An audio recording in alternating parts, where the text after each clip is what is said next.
How's it going, guys? SlammerIV here, bringing you a Littlewargame replay. This is a game between me and Jimmy Blah Blah. In the red, I have the blue, and it's on the lovely, incomparable, so balanced, such amazing map, Sepelchure, whatever you pronounce it. And it's not my favorite map, but it's got its interesting points, I guess. It really has its own meta to it, which is slightly interesting.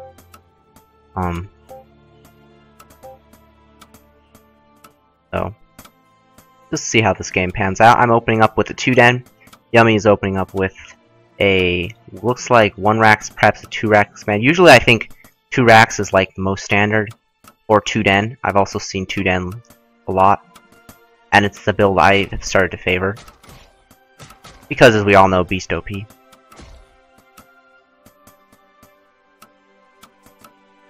I'll speed it up a little bit as the opening builds get put down here.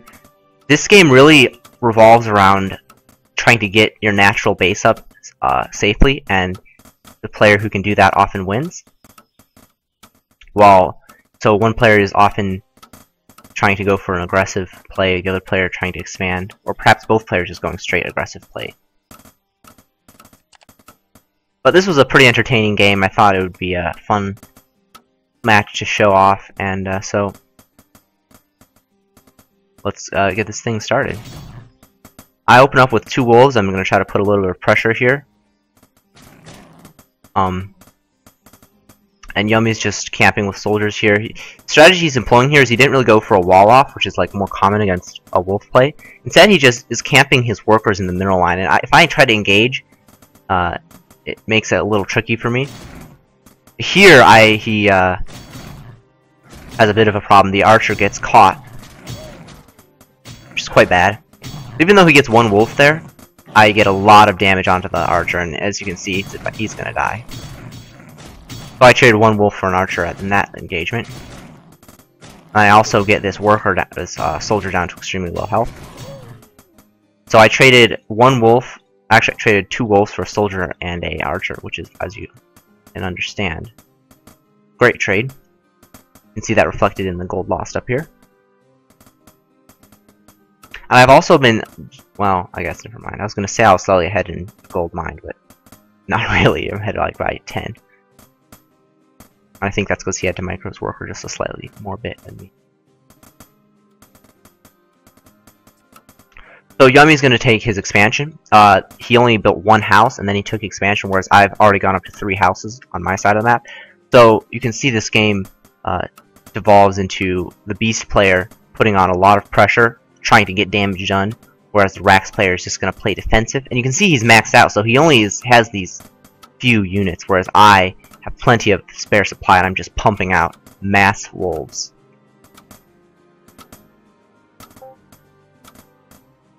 And we're just both in agreement how awesome this map is. So this is where it gets tough for Yummy, because he's only got 3 soldiers and an archer, which is not really enough to engage this many wolves. He does bring 4 workers for this engagement, and I'm a little wary of engaging straight up with that. So I decide to split up his forces. I split my wolves into 2 groups and send the majority of them to engage his mineral line. At the same time, I can see that he only has like 3 soldiers here. So I decided to take this fight. This is a bad fight for me, but down here, this fight goes fantastic. Even if I don't kill these workers, all the workers that are in the red zone are just ripe for me to pick off later in the game. But I do trade out a very large amount of wolves for that. And again, this engagement was pretty bad. If I had kept those wolves alive, it would have been much better for me. And I've now fallen behind in the resources lost slightly. And of course, Yummy now has both bases up. That's a bit of an issue for me. have gone up to 3 den, and I've started my werewolf den. All off 1 base. And as you can see, all these damaged workers are now going to get sniped. And that puts his main mineral line really in jeopardy. Because especially, once you start cutting down the worker lines too, like only to 2 or 3 workers, it's so easy for the wolves to then go in and start sniping them down. So I'm again dividing my wolves into 2 groups. Coming in at the top, trying to snipe these red workers.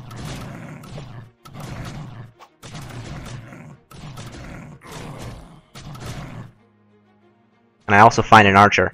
Archers die so quickly to wolves that if you can ever see them and jump on them, it's always great for the wolf player. And at the same time, continuing to cut down on the worker supply. He's down to 7 workers, and even though he has the bonus income, now this fight's not so great for me, but it's okay as long as I don't lose those wolves. But as you can see, even though he has the double mine income, I'm still, you know, quite up in the worker supplies there.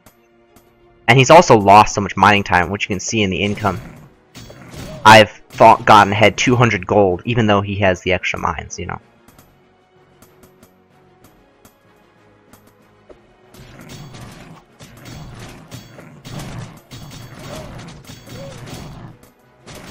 Now I just take a little extra damage, trade a wolf out, and run away with these wolves. Continuing to produce. Note all this time I've had 10 extra supply available because of the extra house I have, whereas he only has 2 castles and a house. Of course, his units are more supply dense, because obviously Rax units take the same supply as a wolf, but they're twice as expensive. But I still have a nice supply advantage here, and here I'm just picking off these archers, which is just really, really bad for the Rax player, because the Rax player, archers obviously can keep doing regular damage to wolves, because they, unlike soldiers who are often just chasing blindly, they can actually get damage done.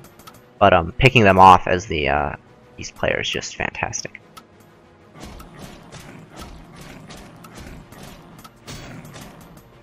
So now I have werewolves out, or I should say werewolf, singular werewolf out, and that makes things painful for him. I also have double hit squad again.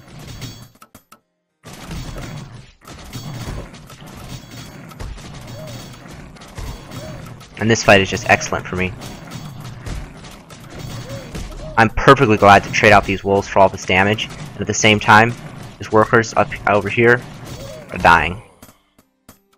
Now, Yummy pulls off an interesting little play here, which turns out to be quite fantastic. He puts the tower up on the high ground. That makes it quite tricky to engage. But if we look at the supply here, I'm at 37 of 50. He's only at 21 of 30. And he's only got 7. He's down to 7 workers again. Whereas I'm up to 12 and mining off 2 bases. And that number is increasing. Adding more dens. Continue to produce units. All that good stuff. At this point, Yummy realizes, facing werewolves, he's got to have something more to this force. So he adds on tower at each base. But I pick off another worker. Even though he's producing 2 at a time, I'm still keeping his worker counts down to a fairly low count. But at this point, I realize with these towers, it's going to be slightly more difficult to put pressure on with just pure wolves. So I decided to add a church. So I'm going dragonless for this game, but I really like those invisible werewolves. I feel like that's always a nice little touch. Although it's probably not necessarily, in fact, upgrades might have been even a better option at this point. But as it is, he tries to move out a little with his forces, but already I've counterattacked with my werewolves. And again, keep sniping off workers. Pushing him down to 8 workers.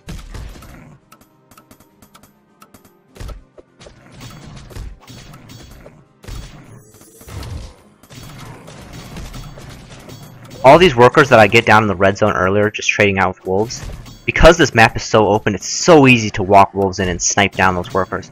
So it's like every worker that I damage, even if I lose the wolves that damage them, later on in the game I come back and snipe off.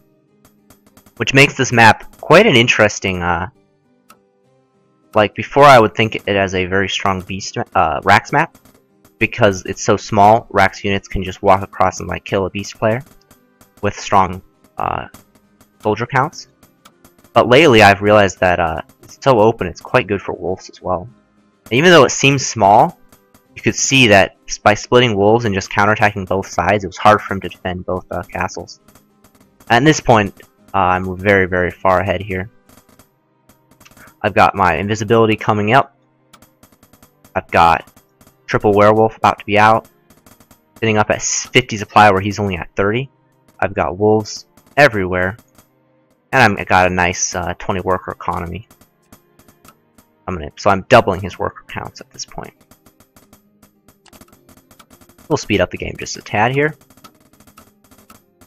Yummy's still supply blocked at 30 here, so he's trying to go for catapults. But, I mean, he really doesn't have many options here. He's pretty low on workers, and just doesn't have the income he needs to get out what he wants.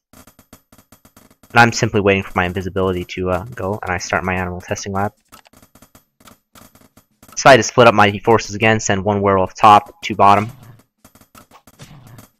as well as start producing more wolves.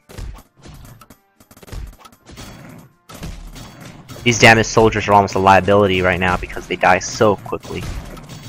And werewolves, of course, can just wreck towers. Especially when they're invisible.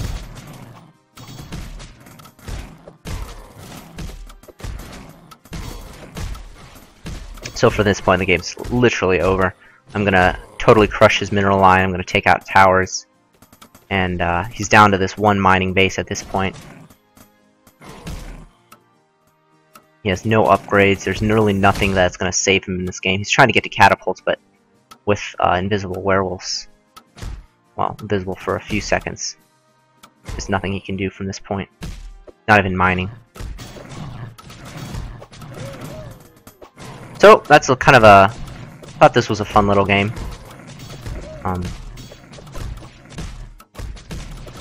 Really shows how you can use Beast on this map. And, like, when I play, I usually go, like, if I go 2 racks, I usually add at least another house down. And that's GG. Hope you guys enjoyed that video. And if you did, don't forget to like, subscribe. And I'll, oh, and don't forget, send in replays. I like casting my own replays, but I wouldn't mind casting other people's replays as well. Don't forget to send them into slammer4@gmail.com. And I'll catch you all later.